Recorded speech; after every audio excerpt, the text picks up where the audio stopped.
when I meet somebody who I feel is an authority, I immediately get fearful. And anytime a boss would come, I'd be very cheerful, very talkative. I have great ideas. But when the boss comes in or calls me for a meeting, I'm tongue-tied. This fear follows us in every sphere of life. Fear doesn't follow us only when it comes to work or our career. This is every sphere of life. Hello, and welcome to Convey with Caroline, the show where every story becomes your path to powerful communication and powerful growth. I am your host, Caroline Giro, a communication strategist, speaker, and coach, here to help you discover and amplify your unique voice in today's ever-evolving digital world. Now, let's get started. Welcome back to another episode of Convey with Caroline. Today, we are tackling a struggle many of us face and a topic that I speak to people a lot about, fear and self-doubt, especially when it comes to using our voice. In our last episode, we asked if you could do anything without fear of failing, what would you do? Well, fear and self-doubt are precisely the barriers that often hold us back from turning those dreams into action. Whether you're hesitant to speak up in meetings, nervous about appearing on camera, or worried about being judged, this episode is for you. This topic really means a lot to me, and it's a topic that I talk about a lot, just because that I was once a slave to fear myself. I remember, growing up, I think the first half of my life, I went to, a primary school that was really nice. I don't know how they're doing nowadays, but it was a good school. Back in the day, I went to Consolata Primary School.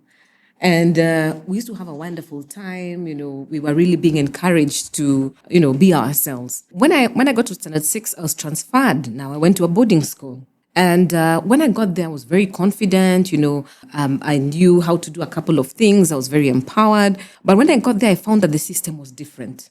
It was a school that was run in a particular way with particular principles. And we were young. And the school at the time did not encourage free thought, a lot of punishment, a lot of caning. And I remember now coming from this type of place where I was before, where I was quite free. I was a free child, free spirit, and coming to this type of segment. While I was only there for only 3 years, I felt like the after effect of what I went through during that period of my life followed me even into adulthood. It took me quite a number of years to actually trace where the fear factor came from. Because at the time, it was impossible to not get punished. At some point during a week, you must do something wrong, surely. Either yourself, you're either making noise, or somebody in your class is making noise, or you slept too late, or you are doing this wrong. So there was a perpetual reason to fear. And I think this is the first time I ever remembering fearing a teacher, fearing a matron, fearing a person in authority. This thing followed me later into adulthood. And it wasn't until after quite a number of experiences with life and, preventing myself from doing greater things that I decided to trace where this fear came from. And I soon realized that fear was coming from, I had an inbuilt fear of authority. I had realized that I am a free bird, but whenever I met with a person who I deemed as an authority figure, I became like that little girl again, fearful that I'll get it wrong, fearful that I'll get punished, fearful that I'm not doing it right. It cost me a lot of opportunities. So I'd find that anytime when I meet somebody who I feel is an authority figure, I immediately get fearful. So at work, it could be maybe my boss. And anytime a boss would come, I'd be very cheerful, very talkative. I have great ideas. But when the boss comes in or calls me for a meeting, I'm tongue-tied. I have great ideas. People are telling me, hey, you speak up, you share that idea of yours. I don't want to share my idea because I'm scared I'll get into trouble. I'm scared that I'll fail. I'm scared I'll open my mouth and he'll think that I'm so dumb. I'm scared I'll get fired. And it continued in life, in other places. Even when maybe you've started your own business and you're having to deal with, let's say, clients, and you're scared, you're thinking that if I approach this type of client, maybe they'll see right through me. They'll think that I don't know what I'm doing. They'll be able to see that I don't have the experience for this. So you're always perpetually scared. I think it was former president of America, Barack Obama, who said it very well the other day, that he has been in many rooms across his life where he's entered a room. He went to Harvard. He used to think of Harvard as a very big thing. And he got there and he saw that the people in Harvard are just normal people. They are clever ones. They are foolish ones. They are fun ones, there are boring ones, And it went like that for every glass ceiling, that he shattered until he got to the White House and he's meeting the presidents and he realizes it's the same thing in every room. There's the foolish president, the clever president, and so on. And I found the same to be true in my own life. Every aspect of where you move in life, you will find people are just people. There is nothing to be scared of. The boss, the audience, everybody is just trying to figure out life. That's what life is about.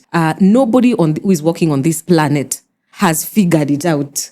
Everybody is just figuring it out depending on the stage where they are at.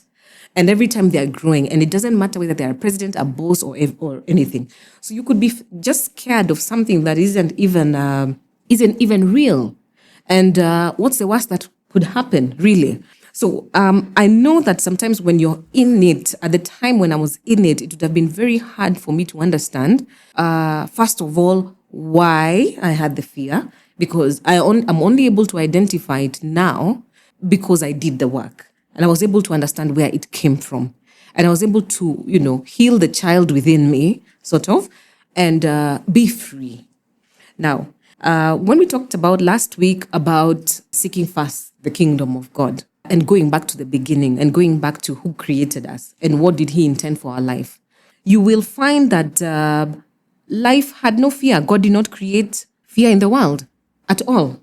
In fact, in the Bible, it has been repeated. I haven't counted for myself. I hear it has been repeated 365 times. Do not be afraid. Have no fear. Fear not. Has been repeated a lot of times in the Bible. It comes in many versions. But it is one thing that God who created us is trying to tell us on a passing day is don't be afraid. Don't be scared, So here is an important perspective. You need to reflect on this reminder as to why you're here on this earth. What is your purpose? I think we talked about that in the last episode.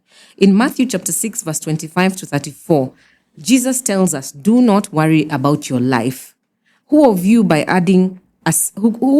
worrying can add a single hour to his life?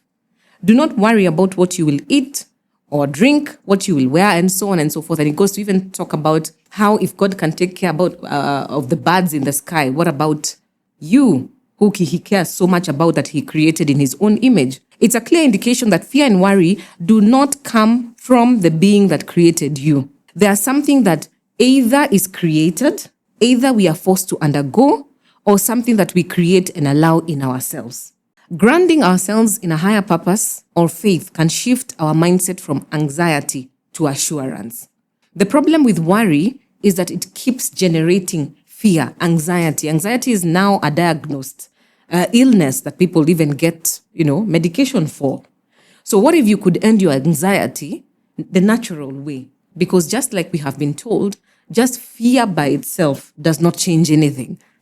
If you've not managed, if you want to go on stage and speak and you have to speak tomorrow in front of many people, just the activity of worrying about it doesn't help in any way. In fact, it makes it hard. If you have something to ground you, in my case, like I said, is my faith in God, fear at its root does not, thrive. It does not thrive. So fear is a learned response, and recognizing that can help us see fear as something that we can unlearn rather than a fixed part of who we are. Having now discussed about how fear is holding you back, from taking that first move. You've had an idea in your brain for the last 5 years, 10 years, 15 years, saying you're going to actualize it, but you don't want to take the first step. You have that book you've been thinking of writing. You have that blog you've been thinking of starting. You have those, you wanted to be a digital creator and you want to start, but you just don't know how. What will people say? What will people think? What if I say the wrong thing? You have a presentation to make. You want to start a business, and you find fear has a chokehold over your life. We need to be able to now translate this, where we said first we have to take a couple of steps to be able to create this fear into tangible actions and allow you to speak confidently as part of our series of finding your voice. And whether you're doing it in a boardroom, a social media platform, or chatting even with loved ones, we need to be able to find your voice. So how do we do it? Well, here are a couple of solutions that can get you started on the journey. Number one, you have to acknowledge the fear. Don't ignore it. Name it. What exactly are you scared of? What are you afraid of? The moment you're able to name it, you're entering a new territory. You're acknowledging it exists so that you can be able to move into the solution part. Write it down. I am scared of dash. I'm scared of being laughed at. I'm scared of being embarrassed. I'm scared of failure. I'm scared of letting my parents down, and so on and so forth. So number 2, you need to reframe your inner dialogue. Instead of, I'm not good enough, you need to try, I'm learning and growing, and my insights matter. So when you do it the first time, you're not doing it, in a way that you're perfect, but you have to acknowledge that everything starts with a day one. And if you listen to the greats of any industry, all of them had a day one. All of them. Whether you're looking at Robert Kiyosaki or Elon Musk, whoever it is who you admire within your industry, they all had a day one. And if you're able to go back to the beginning and try to study people that you admire and see that even they did not start at the very top, all of them had a journey, it will be able to help you. So you need to talk to yourself. You need to keep telling yourself that I'm good enough. I'm going to get there. And what I'm doing today is okay for today. Tomorrow, I will do better. Incremental growth really matters. Jot down some key affirmations or scriptures, just like Matthew 6:27, to remind you that fear does not add any value to your life. Number 3 is very important. Prepare thoroughly. Letting go of fear is just one step, but it doesn't make you an expert of anything. You don't want to say, now I'm unafraid, and then get on stage and literally deliver nothing. You have to deliver something. So you also have to be honing your craft at the same time. You have to be preparing, do your research. Fear is just one thing, but it doesn't, overcoming fear does not automatically make your presentations better or your work glow. So you have to be able to prepare, whether it's a presentation or a conversation. Do your homework, read more books, do more research, start writing about it, because the more prepared you feel, the less anxiety you feel. Because a part of you feels like, I already know something. I remember some years ago, I'd really struggled with prayer because even my mom used to tell me, you need to pray more. And I'd pray maybe 5 minutes, and then I'm looking around, people are still praying, and I'd wonder, what are they praying about for so long? What is it that they are saying? Like, I used to wonder, are they just like saying the same sentence over and over? Like, don't they think God will understand? But I understand now it was because I had no content. I wasn't reading the Bible. So I'm not able to pray from a perspective of understanding what the Creator required for my life. So similarly, if you're going to make a presentation, just appearing and having no fear by itself is not enough. You need to be able to dig deep, do the work. Try to be the best in your industry. Be able to check what other people are doing. Research, do your homework, literally, and appear there and look like you know what you're saying. It reduces anxiety and makes you feel better about yourself. Number 4, start small and build. I think I've already alluded to that, incremental growth. If you're terrified of public speaking, volunteer in places that can make you speak and you're forced to speak. You can volunteer for a team update or create a short voice note on social media, or you can even join certain organizations that can help you. For example, we know Toastmasters is a nice organization that helps people to hone their public speaking skills. We have other organizations like Rotary, which I'm part of, that give people a lot of opportunities for leadership. I have seen very many people pass through Rotary, shy, unable to speak, but because of the leadership programs there, they are able to emerge as better. So practice truly makes perfect. You start day 1, you're not able to speak. Day 2, you're speaking with a broken voice and low volume. Day 3, you're now speaking a bit clearer, but still low volume. With every day that you practice, it matters. They say it takes 21 days to form a habit. So try to do the things that paralyze you with fear a little per day, at least for a month, and you will see the incremental growth. Yeah? And don't forget to celebrate each step. Be confident, because your confidence will compound over time. So celebrate yourself and always remember where you came from and give yourself a pat on the back. Finally, you need to seek support and accountability.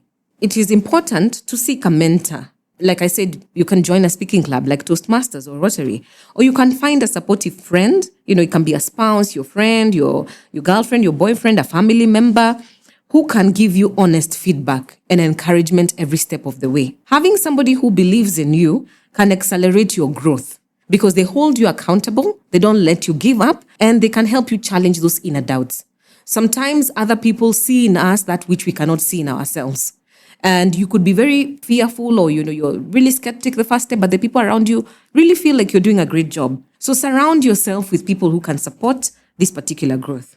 So try one of these steps this week. Sometimes a small action, like posting a small 2-minute video, even though you just record yourself and just watch it and share it with your friends, is a great way to get started to overcome even the fear of digital spaces. Remember, if they cannot find you, then they cannot be able to communicate. A young lady, one of my mentees, asked me a question of where sometimes she'd go for interviews and despite having prepared for the interview, she'd enter the room and freeze. In that moment, it's like, she's, stuck and doesn't even know where to proceed.